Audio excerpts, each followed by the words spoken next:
The next thing I wanted to get into, man. So this is interesting, the Joel Embiid conversation. Man, so Joel Embiid, MVP. He's defending his MVP trophy this season, and he's playing lights out again without James Harden. Very interesting. I think that's a good thing to kind of mention. I think it's interesting how well he's playing, man. You know, Nick Nurse is there. He got him playing a little bit different. You know, so I think when he faces the Boston and that type of defense they put on him in the playoffs, I think he might be able to overcome it this year. We'll see if you face him, right. But JJ Reddick was talking to Tim Legler. I like hearing Tim Legler talk, and Tim Legler is rubbing off on JJ Reddick a little bit because JJ Reddick last year was on some different stuff, man. But Tim Legler, he's the most honest analyst out there, man. And there's no nonsense with him, and he's smart, right? And he's a basketball guy. He's not a numbers analytics guy. He's a basketball guy, which I like. JJ Reddick is a numbers analytic guy, which is interesting on this Joel Embiid thing. I'm gonna play for you what JJ Reddick said about Joel Embiid and how his year is even looking better this year than what it was last year when he won MVP. Before I get started, make sure you like and subscribe to the channel. Hit that thumbs up for sure. Leave a comment. Let us know what you think on this topic. And this episode is brought to you by Underdog Fantasy. Underdog Fantasy is the best place to play fantasy sports. I want to tell you about the easiest way to get in on some NBA action with Underdog Fantasy and their pick'em game. Just find your favorite player, or any player for that matter, pick higher or lower on that player's stats, and you can win up to 20 times your money in one night. Pick between 2 or 5 players to fill your pick'em entry. Get every pick right, and you can net yourself some serious cash. Use the promo code ManDownSports, and you can get your deposit doubled up to $100. You got to check on the map to make sure your state is eligible to play Underdog Fantasy. But as soon as you do, and if your state is, go ahead and download Underdog Fantasy's app. Use the promo code ManDownSports, and you can, like I said, you can get that $100 match on your first deposit. And I would want to thank Underdog Fantasy for sponsoring Man Down Sports. Here's JJ Reddick. Right. Joel Embiid is having arguably his best season of his career this year, coming off an MVP, coming off multiple top twos in the MVP race. And you think about, I brought this up on Friday when I was doing some studio stuff for ESPN, and you think about the conversation around Jokic and Embiid. So much of this conversation was around advanced stats and how Jokic had this massive advantage in advanced stats. And a lot of voters and a lot of people that cover the NBA talk about this. You know, we are starting to normalize some of these stats in our regular conversations around the NBA. I know I use them, and I usually try to take opportunities to explain them. Right? Yeah, they're important. Yeah, the margin now for Joel Embiid and Jokic or any other player, really, because there's a bunch of guys, and there's really 4 guys that have really stood out in a lot of these advanced stats, specifically the offensive stats. The margin is just so slim now. And Embiid actually right now has the highest player efficiency rating in NBA history. He just overtook Jokic. Jokic had those 2 off-shooting nights. Joel Embiid is averaging a career high. He's on pace to win his 3rd straight scoring title. He's averaging a career high in assists. And you think about some of the advantages in these conversations around Jokic, like, well, Jokic is the hub of the offense. Well, guess what? Joel Embiid has now become the hub of the offense. With no James Harden. He is the hub of the offense. He is the playmaker. I want to run through these real quick. It is fascinating to me because I looked at all this stuff. Oh, by the way, one thing before I get to the advanced stats. He's also one of the smartest players ever. And I mean that. I'm serious. The ability to draw fouls is such a skill. And we can show the clips on Twitter all we want. We complain all we want. This is what makes guys so hard to guard now. You don't realize how much tape that a James Harden watched in his career, or how much tape of Joel Embiid watched in his career, how much tape a guy like Anthony Edwards is watching right now. Okay, when I make this move, where is the defender's hands? They know where the hands are at all times. He's averaging a career high in free throw attempts, and he's shooting a career high 87.5%. Hey, real quick, I just wanted, before you finish up, I want to just tag that point, because here's something else people need to understand. Yeah. The impact that a player has when he draws that many fouls and he puts teams in foul trouble basically by himself, gets his team into the bonus. You know what that means for Tyrese Maxey? One of the quickest guys in the league. You can't touch him now, because you're in the bonus early in quarters because of what Joel Embiid just did single-handedly. So the impact permeates other players on the roster with your ability to put your team in the penalty that quickly. It makes guys like Maxey, who are so lightning fast on the perimeter, basically unguardable at times, because you got 6 minutes left to play in this quarter, and any contact means 2 free throws. So I just wanted to point that out, because sometimes people just think it's all about Embiid's free throw attempts. That permeates the entire roster. And what JJ Reddick and Tim Leddick was bringing up is important, because, you know, getting to the foul line and, you know, like when you had Shaq, even though Shaq would get fouled and get to the free throw line and was only shooting 48%. The fact what that did when Shaq went down, went in the low post and got the ball, and he's putting 2 fouls on one of their, you know, best centers on the floor. Like let's say the Sacramento series, you go down low and you give Divock 2 fouls early. Divock on offense was a amazing passer, and Sacramento ran their offense through their bigs, as far as you know, they ran it kind of like the press offense, and they had a lot of high post, mid post, low post situations where their bigs was passing out of the post, or their bigs, they get the ball in a horns action and they'd be right at the elbows, and Bibby, Christie, Bobby Jackson, they will utilize a lot of back cuts and dribble handoffs and screens and stuff like that. You know, that was doing that type of stuff, and Chris Webber and Divock was passing that ball like somebody like Jokic is doing now, right? And the reason why it's important what I'm saying with how Shaq kind of neutralized them is because once Divock get those 2 fouls and go to the bench, now you have to slide Chris Webber over to guard Shaq. And now he's in danger of getting 2 quick fouls, which this happened a lot of times in those playoff series.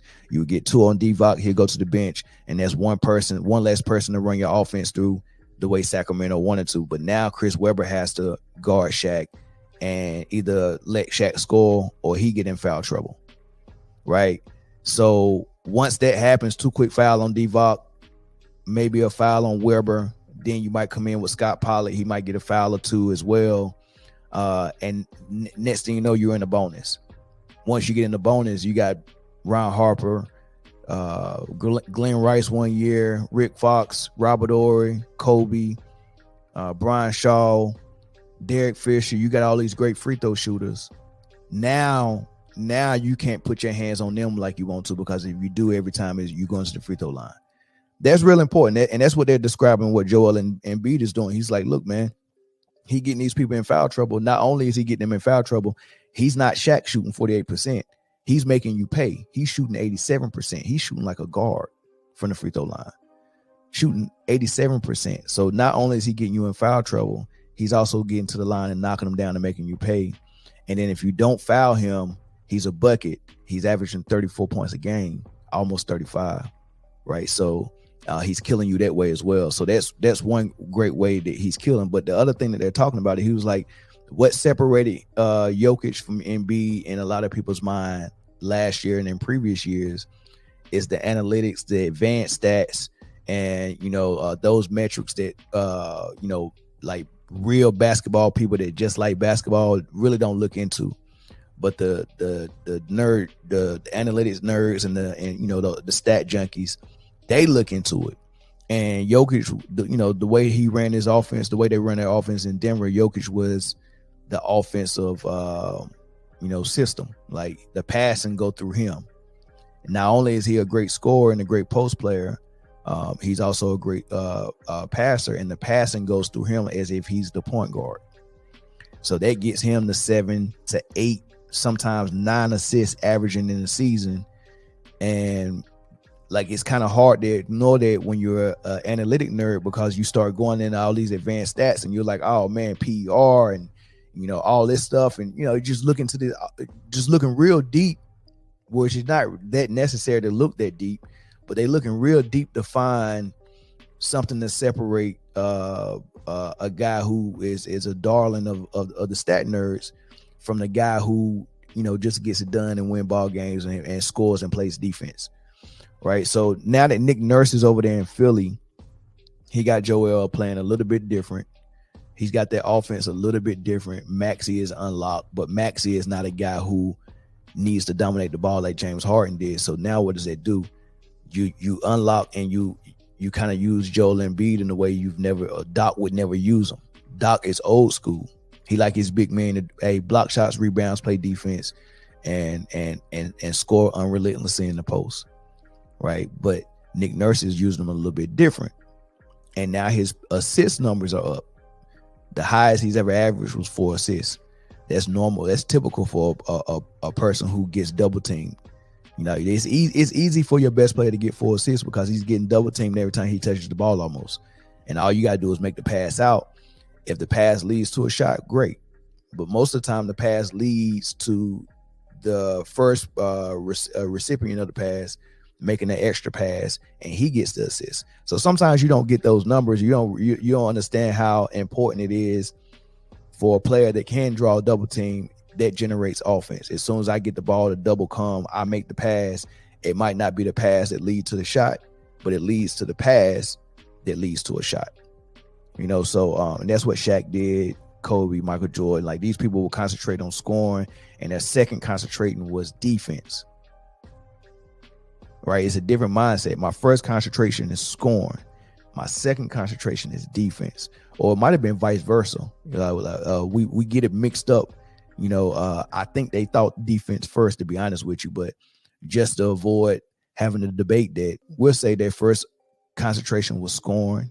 Michael Jordan, Kobe Bryant, guys like that. Joel Embiid, first option or first thought is to score. You can't stop me from scoring. My second thing is I need to stop my man for sure. And for a big man like Joel Embiid, I need to be able to help on defense and block shots at the rim as well. Joel Embiid does that on pace with a defensive player of the year candidate. Right. So not only you valuable on defense, you're valuable on offense, right? So I say all that to say this.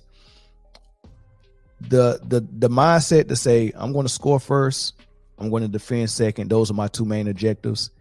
And switch it to the mindset of I'm going to score first and I'm going to assist second, and defense is an option.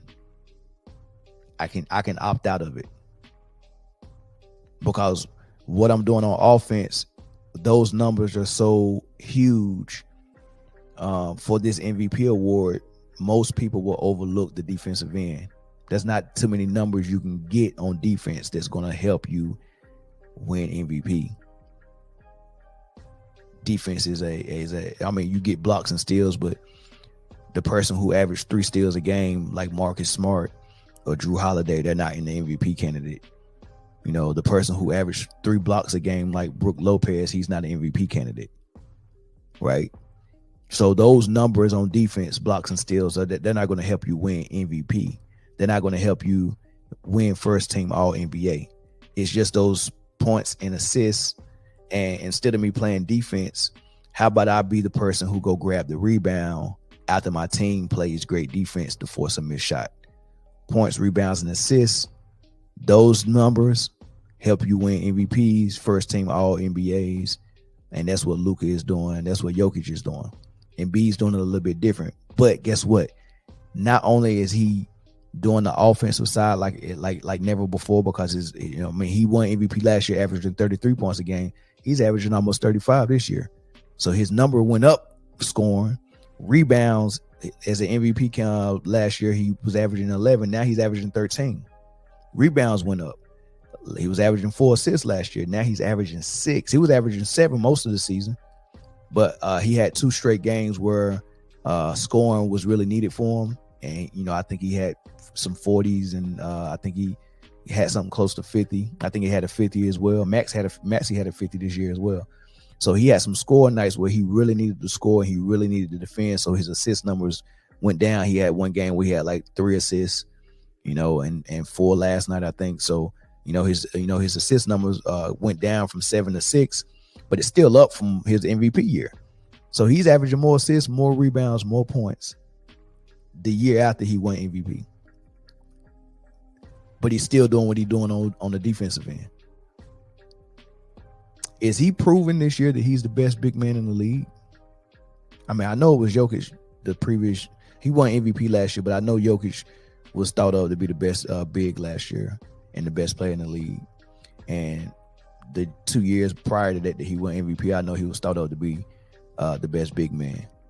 But are we looking at this the correct way? Is that the right formula? Points, rebounds, and assists? Or is defense really more important than assists? Like I say this last thing and then I move on. Defense is more about, scoring is more about your ability. What you can get in the gym and practice and all that stuff, that's on you. I shoot 87% from the free throw line. I'm unstoppable in the post. I can dribble. I can do all the stuff. That's more about you. When you score, that's more about you. When you defend, that's more about you. Can't nobody help me defend. Either the man that has the ball in front of me, either I can stop him or I can't. Right? And then if I come over and help you and I block the shot at the rim, that's more about me and my ability. Assists is the only stat, and same thing, free throws is more about you as well. But that's scoring. Assist is the only stat that is collaborative. It's 50% on my ability to make a pass, and it's 50% on my teammates' ability to make a shot. So crediting someone for assists and making that be something that you separate someone in the MVP discussion based on when that player is not playing defense at the par that the other player is, I think is asinine. I think it's insane. I think it's for you to say, oh man, 9 assists a game is going to put you over the top for MVP because 9 assists is unreal. Luka and Jokic both are getting 9 assists a game. Embiid's getting 6. Last year he was getting 4. But Embiid was outpacing them. If you put them both together, they couldn't be a better defender than Embiid. And he won the scoring title last year. So he's scoring, that's all about him. And defending, that's all about him. Assists is about 50% you and 50% your teammate. And that's how I look at MVP. And that's how I'm looking at Joel Embiid this year.